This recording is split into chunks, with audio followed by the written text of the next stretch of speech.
අයිබෝන් කියලා කියනවා මගේ යාළුවෝ සියලුම දෙනාට මුලින්ම. ඔන්න මම අදත් ඊටාම වැදගත් වීඩියෝ එකක් අරගෙන ආවා ඉලෙක්ට්‍රොනික තේරෙන සිංහලෙන් වීඩියෝ මාලාවේ ඊළඟ වීඩියෝ එක. ඒ වගේම මුලින්ම මම කියනවා මගේ channel එක ඔයාලා තාමත් subscribe කරලා නැත්නම් channel එක subscribe කරලා bell icon එකත් all දාලා තියාගන්න. මොකද මම මේ ඉලෙක්ට්‍රොනික ගැන වගේම එදිනෙදා ජීවිතයේදී අපිට වැදගත් වෙන ගොඩක් දේවල් මේ channel එකෙන් ඔයාලත් එක්ක කතා කරන්න බලාපොරොත්තු වෙනවා. අද මම ඔයාලට මේ වීඩියෝ එකෙන් පැහැදිලි කරන්න යන්නේ ඔයාලත් එක්ක කතා කරන්න යන්නේ රෙසිස්ටර් ගැන. රෙසිස්ටර් ඒ කියන්නේ ප්‍රතිරෝධක ගැන. ඒක නිසා මේ වීඩියෝ එකත් ස්කිප් කරන්න නැතුව මුලින් ඉඳලම බලන්න කියලා අන්තිම වෙනකම් බලන්න කියලා මම ඔයාලගෙන් ඉල්ලා සිටිනවා. හරියනම් වැඩි කතා කරන්න නැතුව අපි වීඩියෝ එකට යමු. ඒ වගේම කියන්න ඕන මේ ප්‍රතිරෝධක පාඩම ටිකක් දිග පාඩමක් නිසා මම මේක කොටස් දෙකකට තමයි ඔයාලත් එක්ක කතා කරන්න හිතාගෙන ඉන්නේ. අද මුලින්ම ප්‍රතිරෝධක කියන්නේ මොනවද? ඒ වගේ සිම්බල් මොන වගේද? මොන විදිහටද ප්‍රතිරෝධක තියෙන්නේ? කොහොමද ඒවා අපි අඳුරගන්නේ? ඊට පස්සේ මනින ඒකක මොනවද? ඒ වගේ දේවල් පළවෙනි කොටසෙන් කතා කරනවා. දෙවෙනි කොටසෙන් මම කතා කරන්න හිතාගෙන ඉන්නවා ප්‍රතිරෝධකවල අගය මනින විදිය කොහොමද කියලා. ඒක නිසා පළවෙනි කොටසේදී මම මෙන්න මේ ප්‍රතිරෝධක කීපයක් ඔයාලට ගෙනල්ලා තිනවා. හරියනම් අපි බලමු ප්‍රතිරෝධක කියන්නේ මොනවද කියලා. ප්‍රතිරෝධක කියන වචනය නැත්නම් ඉංග්‍රීසියෙන් කියව රෙසිස්ටර් කියන වචනය ප්‍රතිරෝධක. ඒ වචනේ ඇතුළෙම තියෙනවා ප්‍රතිරෝධය කියන අදහස. ඒ කියන්නේ කිසියම් බාධාවක් කියන අදහස. ඉතින් ප්‍රතිරෝධකයක් කියලා කියන්නේ බාධාවක්. ඇත්තටම බාධාවක් කියලා කියන්නේ මොකේටද බාධා කරන්න කියලා ඊළඟට අපි බලන්න ඕන. බාධා කිරීම කරන්නේ වෝල්ටේජ් එකට නැත්නම් විදුලියට. කියන්නේ විදුලියට බාධා කිරීමක් තමයි තියෙන්නේ.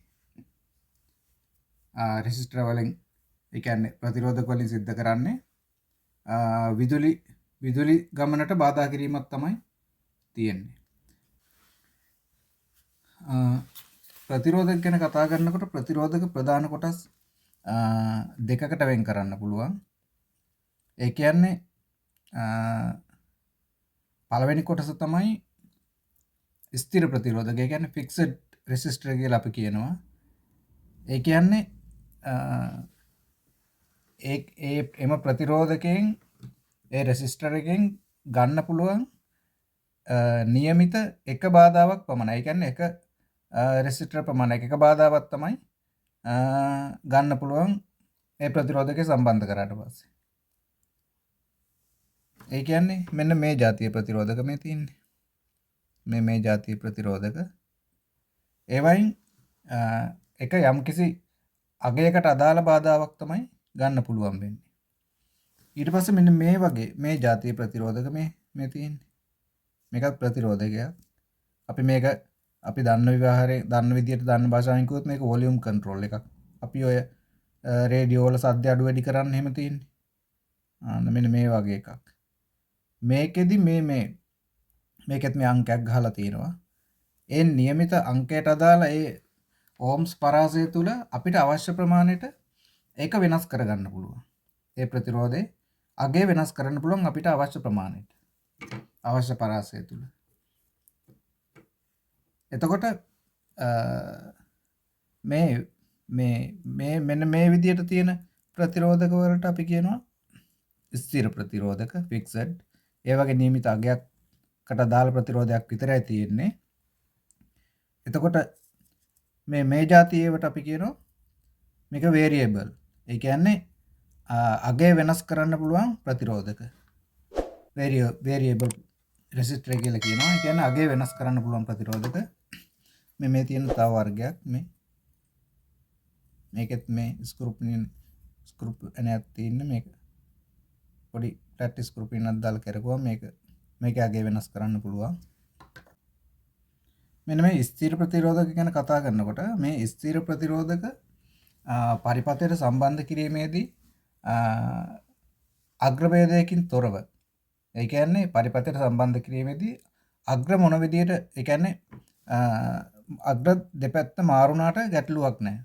ඒ කියන්නේ පරිපථයේ රෙසිස්ටර් එක ප්‍රතිරෝධකය සම්බන්ධ කරන්න තියෙන ස්ථානයට මොන අග්‍රේ සම්බන්ධ වුණත් ඒකේ ගැටලුවක් නැහැ. නමුත් මෙන්න මේ වගේ වේරියබල් ප්‍රතිරෝධ ඒ කියන්නේ මේ විදියට අගය වෙනස් කරන්න පුළුවන් ප්‍රතිරෝධක සම්බන්ධ කරනකොට මේ අග්‍ර නියමිත විදියට සම්බන්ධ කරන්න ඕනේ නැත්නම් ඒකේ නිසි ක්‍රියාකාරීත්වය ලබා ගන්න බෑ. අපි ඒව ගැන කතා කරමු ඉස්සරහට. මම ඔයාලට පෙන්නන්නම් සර්කිට් බෝඩ් එක කොහොමද මේ රෙසිස්ටර් සම්බන්ධ කරලා තියෙන්නේ. අපි නිකන් ඒකත් පොඩ්ඩක් බලමු. ඔයාලට මෙන්න මේ සර්කිට් බෝඩ් එක දැක්කම බලා ගන්න පුළුවන් වෙයි. මේ තියෙන්නේ රෙසිස්ටර් මේ R අකුර ගහලා තියෙන්නේ. මේ තියෙන රෙසිස්ටර්. පේනවා ඇති පැහැදිලිව. මේ තියෙන්නේ රෙසිස්ටර්.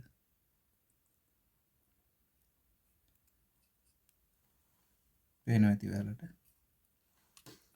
ඊළඟට SMD කියලා ප්‍රතිරෝධක වර්ගයක් තියෙනවා. මම SMD ගැන වෙනම පාඩමක් කරනවා. ඒකෙදි ඒව කතා කරන්න පුළුවන්. මම මේ අවස්ථාවේදී නිකන් පෙන්නන්න. මෙන්න මේ විදිහට ප්‍රමාණයෙන් ඉතා කුඩා විදිහට සම්මයි සම්බන්ධ කරලා තියෙන මේ SMD ප්‍රතිරෝධක. හරි එහෙනම් අපි බලමු මේ ප්‍රතිරෝධක කොහොමද අපි පරිපථයක තියෙනකොට දැනගන්න පුළුවන් කියලා. පළවෙනි කාරණේ අපි දැනගන්න ඕනේ පරිපථයක සම්බන්ධ කරලා තියෙනකොට ප්‍රතිරෝධක මොන විදිහට තියෙන්නේ කියලා. මම ඔයාලට සටහනකින් පෙන්නන්නම්.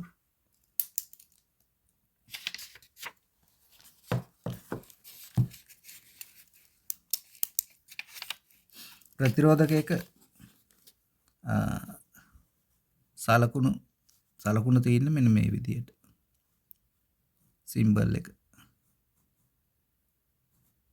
ඔන්න ඔය විදිහට මම ස්ක්‍රීන් එකෙත් ඔයාලට ඒක දැනගන්න දාන්න. බලා ගන්න.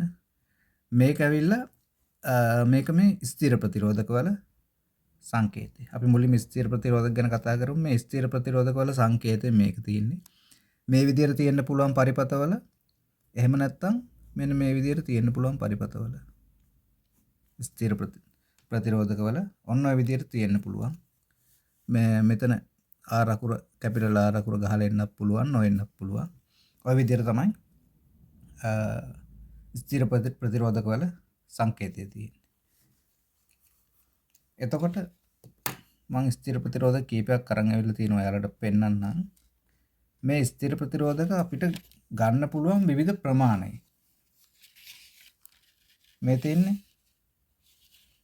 කුඩාම ප්‍රමාණය. ඔයාලට පේනවා ඇති. මේ තියෙන ඊට වැඩි තරමක් විශාල ප්‍රමාණය. මේ තියෙන්නේ ඊටත් වැඩි තරමක් විශාල ප්‍රමාණය. මේ තියෙන්නේ ඊටත් වැඩි විශාල ප්‍රමාණය රෙසිස්ටර්. එක ප්‍රමාණ වලින් රෙසිස්ටර් බලා ගන්න පුළුවන්. මේවා වෙනස් වෙන්නේ මේ කුඩාම මේ වොට් ගාන අනුව තමයි මේ රෙසිස්ටර් වල මේ ප්‍රමාණය වෙනස් වෙන්නේ. මේක වොට් කාල රෙසිස්ටර් එකක්. මේක වොට් කාල රෙසිස්ටර් එකක්. මේක වොට් භාග රෙසිස්ටර් එකක්. මේක වොට් 1 රෙසිස්ටර් එකක්. මේක වොට් 5 රෙසිස්ටර් එකක්. අන්නේ විදිහට තමයි වොට් ප්‍රමාණය අනුව තමයි මේ ස්ථිර ප්‍රතිරෝධක වල ප්‍රමාණය වෙනස් වීමක් සිද්ධ වෙන්නේ. එතකොට මේ ප්‍රතිරෝධක වල අගය මනින්නේ ඕම්ස් වලින්. ඕම්ස් කියලා එකකකින් තමයි අගය මනින්නේ. ඕම්ස් සලකුණ එන්නේ මෙන්න මේ විදිහට. එතකොට ඔයාලට බලා ගන්න පුළුවන් මෙන්න මේ ප්‍රතිරෝධකයක පාට තියෙනවා. පාට తీරු වර්ණ తీරු තියෙනවා. මේ දම් පාට තියෙනවා. කොළ පාට තියෙනවා. තැඹිලි පාට තියෙනවා. රත්තරන් පාට තියෙනවා. මම ප්‍රතිරෝධක වල අගය හොයන පාඩම ඊළඟට ඊළඟ කොටසෙන් කරන්නම්. ඒක ටිකක් පැහැදිලිව කරන්න ඕන නිසා මෙන්න මේ විදිහට මේ වර්ණ වලලු සටහන් කරලා තියෙනකොට ඒ වර්ණ වලලු වලින් කියන්නේ මේ කියවන්නේ මේ ප්‍රතිරෝධකේ අගය. අපි ඒ විදිහට තමයි මේ ප්‍රතිරෝධ වල අගය හොයාගන්නේ. එතකොට ඕම් වලින් තමයි ප්‍රතිරෝධක වල අගය කියන්නේ. එතකොට ඒකෙත් ප්‍රතිරෝධක වල අගය වැඩි වෙන විදිහට ඒක ගණනය කරන ක්‍රමයක් තියෙනවා. ඕම් ඊට පස්සේ කිලෝ ඕම් ඊට පස්සේ මෙගා ඕම්. ඔන්න විදිහට තමයි එන්නේ. එතකොට මම ස්ක්‍රීන් එකේ දාන්නම් ඔයාලට බලා ගන්න පුළුවන් මෙන්න එක පොඩි chart එකක් තියෙනවා. ඕම් 1000ක් සමාන වෙනවා 1 කිලෝ ඕම් වලට. ඊට පස්සේ කිලෝ ඕම් 1000ක් සමාන වෙනවා 1 මෙගා ඕම් වලට. ඔන්න විදිහට තමයි එන්නේ. මම ඒක තවත් පැහැදිලි වෙන විදිහට ඔයාලට ස්ක්‍රීන් එකේ දාන්නම් බලා ගන්න පුළුවන් වෙයි ඒක. එතකොට ඕල්ම රෙසිස්ටර් එක අගේ තීරණය කරන්නේ ඔන්න විදිහට තමයි. ඕම් වලින් තමයි කියන්නේ. ඕම් ඊට පස්සේ 999 වෙනකන් අපි ඕම් වලින් කියනවා. ඊට පස්සේ 1000 ඉඳලා කිලෝ ඕම් වලින් කියනවා. ඊට පස්සේ කිලෝ ඕම් 1000ට වැඩි නම් මෙගා ඕම් වලින් අගය කියනවා.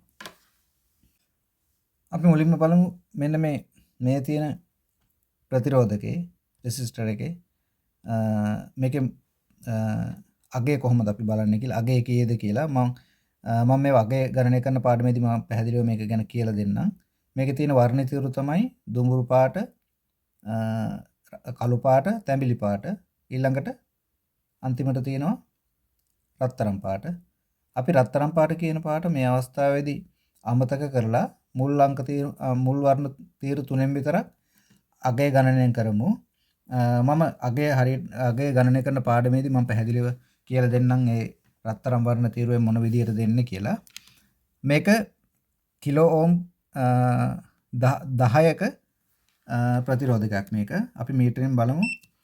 මේකේ මේ රෙසිස්ටර් පරීක්ෂා කරනකොට මේ මල්ටිමීටරේ අග්‍ර මාරුණා කියලා ගැටලුවක් නැහැ. ස්ථිර ප්‍රතිරෝධක පරීක්ෂා කරනකොට අපි මේ විදියට මීටරේ අග්‍ර දෙකේ තියමු. පරීක්ෂා කරනකොට මම ගවන තියෙන මේ ස්මාර්ට් මල්ටිමීටරය. නමුත් ඔයාලා සාමාන්‍ය මැනුවල් විදියට පාවිච්චි කරන මල්ටිමීටරයක් තියෙනකොට ඔයාලා මේක යොමු කරන්න ඕන මීටරේ සිලෙක්ටරේ ඕම් පරාසයට. එතකොට ඕම් පරාසයෙන් තමයි අපි බලන්නේ රෙසිස්ටර් වල නැත්නම් ප්‍රතිරෝධක වල අගයන්. අපි බලමු දැන් මේක මේ කිලෝ ඕම් 10ක ප්‍රතිරෝධකයක්. අපි බලමු මේකේ කිලෝ ඕම් 10ක් තියෙනවද කියලා. මේ විදිහට තිබ්බට පස්සේ ඔන්න ඔයාලා මීටරෙන් බලන්න පුළුවන්. බෑක් ලයිට් එක ඔන් කරන්න. ඔන්න ඔයාලට බලා ගන්න පුළුවන්. අන්න කිලෝ ඕම් 9.932ක් තියෙනවා. එහෙම සුළු ප්‍රමාණයක් වෙනස් වුණා කියලා ගැටලුවක් නැහැ. ආසන්න වශයෙන් සමාන වෙන්න ඕන. ඒ සුළු ප්‍රමාණ වෙනස් වීම ගැන මම කියලා දෙන්නම්. අගේ පරීක්ෂා කරනකොට අර රන් තීරුවෙන් තමයි අපි ඒක තීරණය කරන්නේ. එතකොට කිලෝ ඕම් 10 ආසන්න වශයෙන් මේකේ තියෙනවා. ඊට පස්සේ අපි මෙන්න මේ රෙසිස්ටර් එක ගමු. මේක වර්ණ තීරු තුන තියෙන්නේ රතු, කළු, රතු. එතකොට මේක මේ 2K රෙසිස්ටර් එකක්. 2K අපි බලමු මේක 2K තියෙනවද කියලා. අන්න ඕම්ස් වලින් අපිට පෙන්නනවා 1990යි. ඒ කියන්නේ 2000ට ඉතාම ආසන්නයි. 2000ට ඉතාම ආසන්නයි කියලා කියන්නේ 2K වලට ඉතාම ආසන්නයි. එතකොට අපිට මේ විදිහට මීටරෙන් බලා ගන්න පුළුවන් මේ පාට අංකේ. ඊළඟට මේ රෙසිස්ටර් එක අපි ගමු. මේ රෙසිස්ටර් එක මේක වර්ණ තීරු තුන තියෙන දම් පාට, කොළ පාට, තැඹිලි පාට, රත්තරන් පාට තියෙන රත්තරන් පාට අපි මේ අවස්ථාවේ අමතක කරලා ප්‍රධාන වර්ණ තුනෙන් බලමු. මේක 74යි රෙසිස්ටර් එක. ඒ කියන්නේ 7400යි ඕම්. අනේ 74000යි ඕම්. 74000යි ඕම් රෙසිස්ටර් එකක්. අපි බලමු 74000යි කියලා කියන්නේ 74යි ප්‍රතිරෝධයක් තියෙන රෙසිස්ටර් එකක්. අපි බලමු. ඒකත් 74.1 කිලෝ ඕම් කියලා පෙන්නනවා. 74.1. හරි. ඊට පස්සේ මෙන්න මේ රෙසිස්ටර් එක බලන්න. මේ රෙසිස්ටර් වර්ගයේ මේ ප්‍රතිරෝධක වර්ගයේ අර විදිහට වර්ණ තීරු සඳහන් කරන්නේ නැහැ. මේක ප්‍රමාණයෙන් ටිකක් විශාල ප්‍රතිරෝධකයක්. මේක වැඩි වොට් ප්‍රමාණයක්, මේක වැඩි විදුලියක් පාවිච්චි කරන ස්ථාන වලට මේක යොදන්නේ. විශේෂයෙන් පවර් සප්ලයි කොටස් වල වගේ. මේකේ මේ ඔයාලට පේන්නේ නැතුව ඇති මේක පැහැදිලිව. මේක වොට් 5යි කියන යන්තම් පේනවා සයිඩ් එකෙන්. මේක මේ විදිහට ඉලක්කම් වලින් තමයි සටහන් කරලා එවන්නේ, වර්ණ තීරු නැතුව. ඉලක්කම් වලින් සටහන් කරලා එවන්නේ මේ වගේ ප්‍රතිරෝධියකය. මේක 15 රෙසිස්ටර් එකක්. ඒ කියන්නේ 15000යි ඕම්. 15000යි ඕම්. ඒ කියන්නේ 15 රෙසිස්ටර් එකක් තමයි මේක. අපි බලමු මේකේ 15 තියෙනවද කියලා. මේ විදිහට වයර් දෙක තියලා බලමු අපි. 15.47ක් වෙනවා. ආසන්න වශයෙන් 15 වලට සමානයි. මේක වයර් මාරු කරලා තිබ්බා කියලා ගැටලුවක් නැහැ. මේ රෙසිස්ටර් වල එහෙම ප්‍රශ්නයක් වෙන්නේ නැහැ.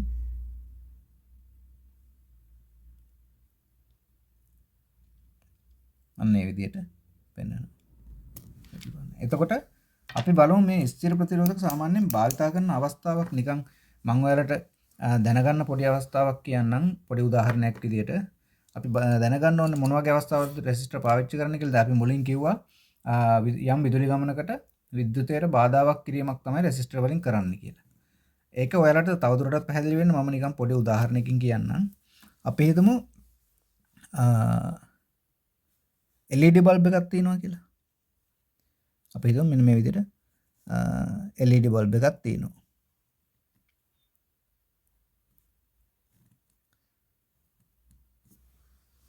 එතකොට සාමාන්‍යයෙන් LED බල්බ් එකක් දැල්වන්න අවශ්‍ය වෙන්නේ 1.5 වෝල්ට් වගේ ප්‍රතිරෝධකයක්.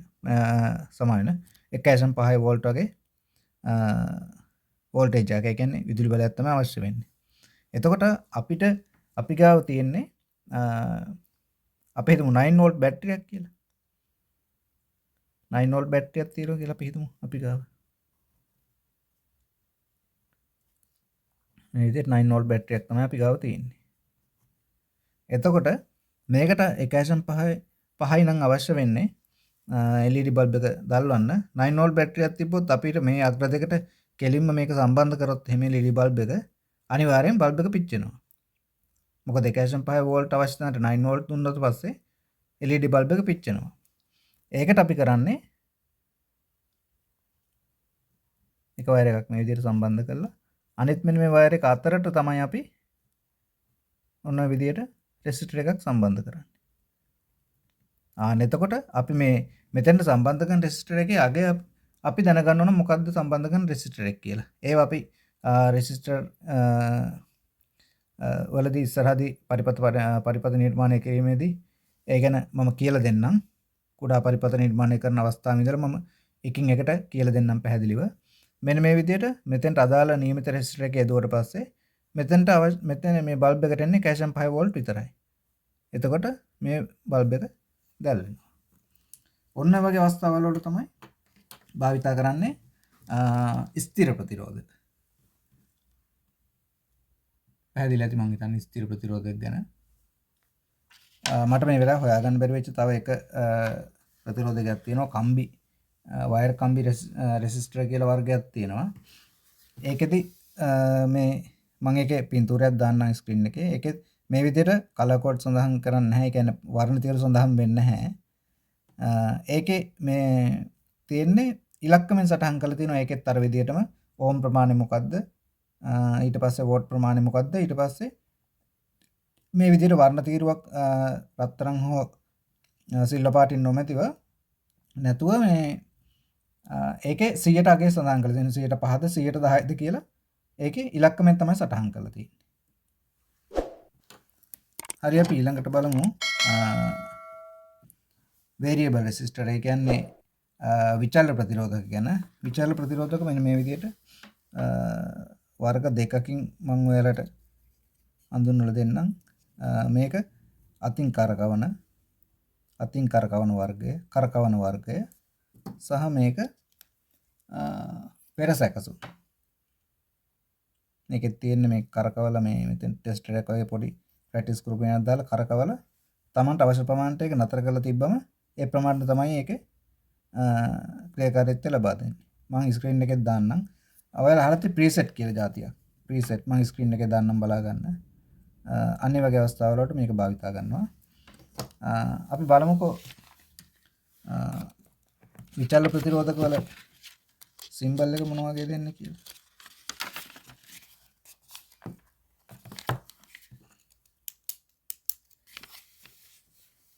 විචල්‍ය ප්‍රතිරෝධක අපි කිව්වේ මුලින්ම කරකවන වර්ගය.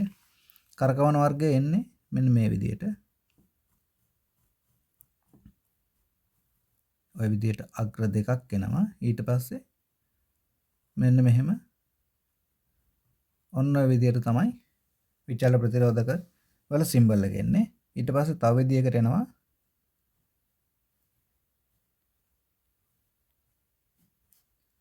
ඔන්න ඔය විදිහටත් එනවා සිම්බල් එක. විචල්‍ය ප්‍රතිරෝධක. ඒතකොට මේකෙත් අර විදිහටම ඕම්ස් ප්‍රමාණයකින් තමයි තීරණය කරන්නේ මේකේ අගය. මම විචල්‍ය ප්‍රතිරෝධකයක් ඔයාලට පෙන්වන්නම් මේ තියෙන්නේ. මෙන්න මේක අතින් කරකවන වර්ගය. මේක අපි හැමෝම දන්න අපි ඔය කියන රේඩියෝ වල සද්ද අඩු වැඩි කරන්න තියෙනවා කියලා වොලියුම් කන්ට්‍රෝල් එක කියලා. ආන්න ඒක. මේ තියෙන්නේ අපිට අවශ්‍ය විදිහට මේක කරකවලා හදා ගන්න පුළුවන්. එතකොට මේකෙත් ඕම්ස් ප්‍රමාණය මනින්නේ මෙන්න මේක සටහන් කරලා තියෙනවා කිසියම් අගයක්. දැන් 500 කියලා ගහලා තියෙනවා. 500. එතකොට මේකෙන් සිද්ධ වෙන්නේ බිඳුව සහ 500 කියන පරාසය ඇතුළත තියෙන ඕම්ස් ප්‍රමාණයක් අපිට මේක අතින් කරකැවීමෙන් අපිට අවශ්‍ය අවස්ථාවක මේ ඕම්ස් ප්‍රමාණය මේකෙන් වෙනස් කරගන්න පුළුවන්. බිඳුව සහ 500 අතර ඕම්ස් බිඳුව සහ 500යි K අතර අවශ්‍ය ඕනෑම ඕම්ස් ප්‍රමාණයක් අපිට අවශ්‍ය ඕනෑම අවස්ථාවක මේක කරකැවීමෙන් ලබා ගන්න පුළුවන්. අපි බලමු නිකන් මේක වැඩ කරන විදිය. මේකේ අග්‍ර තුනක් තියෙනවා. මම මේව සම්බන්ධ කරන විදිය ඉස්සරහට කියලා දෙන්නම්. මේව භාවිතා කරන අවස්ථාවල් යෙදෙන පරිපථවලදී මේකෙදී අපි පරීක්ෂා කරන්නේ අග්‍ර තුනක් තිබ්බට මෙන්න මේ අපි මේ අග්‍ර දෙකට තියලා බලනවා මල්ටිමීටරේ. ඔය විදිහට තියලා ඔයාලට පේනවා ඇති. පේන විදිහට මේ මැද අග්‍රයට අනිවාර්යෙන් තියන්න ඕන. සහ මේ කෙළවර අග්‍රයකට තියලා විදිහට කරන්න. ඔන්න ඔය විදිහට තියලා මේක කරකවල බලන මීටරය වලට පේනවා ඇති.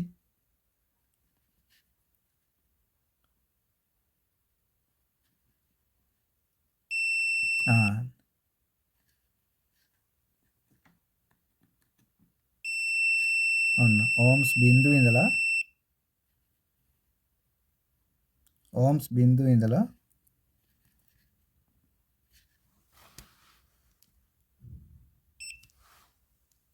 මේක කරකවනකොට පේනවා ඇති ඔයාලට ටික ඕම්ස් ප්‍රමාණය වැඩි වෙනවා.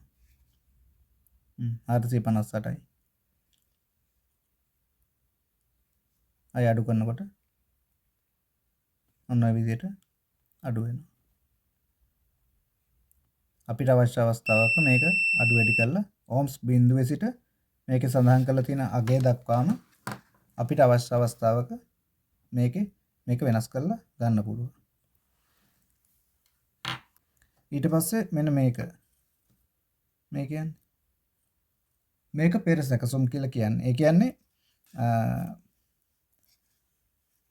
පරිපතේ සකස් කරලා ඉවර වෙලා ක්‍රියාකාරීත්වයේදී බලනවා අපිට අවශ්‍ය විදියට මේක කරකවලා මේකත් මේ ස්ක්‍රූ ෆ්ලැට් ස්ක්‍රූ වෙනත් දාලා කරකවන්න පුළුවන්. කරකවලා ඒ පරිපතේ නිසි ක්‍රියාකාරීත්වය ලබා ගන්න පුළුවන් නිසි ක්‍රියාකාරීත්වය අපිට අවශ්‍ය පරිදි සකසගත්තට පස්සේ ඒ ප්‍රමාණයෙන් නතර කරලා තියෙනවා. කියන්නේ පෙර සැකසුම් කියලා කියන්නේ ඒකයි. නිතරම කරකවකව ඉන්නේ නැහැ. අපිට අවශ්‍ය විදිහට ඒක කරකවලා නතර කරාට පස්සේ ඒක එතනින් එහාට ඒ විදිහටම ස්ථිරව තියෙනවා. උදාහරණයක් විදිහට මම කියන්නම්. ඔයගොල්ලෝ දැකලා ඇති අපි ඔය බුදුරස් වලලු හදනවා කියලා කියන්නේ. ඒ බුදුරස් මාලාවල් හදනකොට සහ නයිට්‍රයිඩර් පරිපත එහෙම හදනවනේ LED. එතකොට ඒව හදන අවස්ථාවවලදී ඒ බල්බ් වල දැල් වෙන නිවෙන වේගය පාලනය කරන්න තියෙනවා මෙන්න මේ වගේ ප්‍රීසෙට් එකක්. මේක කරකවනකොට එක පැත්තකට කරකවනකොට දැල් වෙන වේගය වැඩි වෙනවා. දැල් වෙන නිවෙන වේගය වැඩි වෙනවා. අනිත් පැත්තට කරකවද්දී දැල් වෙන නිවෙන වේගය අඩු වෙනවා. ඒ කියන්නේ ඒ දැල් වෙන වේලාව සහ නිවෙන වේලාව අතර කාලපරාසයේ වෙනසක් සිද්ධ වෙනවා. ඒක අපිට අවශ්‍ය ප්‍රමාණයට සකස් කරලා තියාගත්තට පස්සේ එතනින් පස්සේ ඒක නිතරම කරකවක වෙන්නේ නැහැ. ඒකයි පෙරසකසුම් කියලා කියන්නේ. එතකොට මේවත් මේකේ ඕම්ස් ප්‍රමාණය පරීක්ෂා කරන්නෙත් මේකේ අගය පරීක්ෂා කරන්නෙත් ඕම්ස් වලින්ම තමයි. මම හිතන්නේ රෙසිස්ටර් වල පළවෙනි කොටස ඔයාලට පැහැදිලි වෙන්නේ නැති රෙසිස්ටර් පළවෙනි කොටස. ඒ වගේම විශේෂ කාරණයක් කියන්න ඕන මේ රෙසිස්ටර් වලදීත් මෙන්න මේ රෙසිස්ටර් පරීක්ෂා කරනකොට අපි පරිපත පූර්වක තියෙද්දි පරීක්ෂා කරනකොට අනිවාර්යයෙන්ම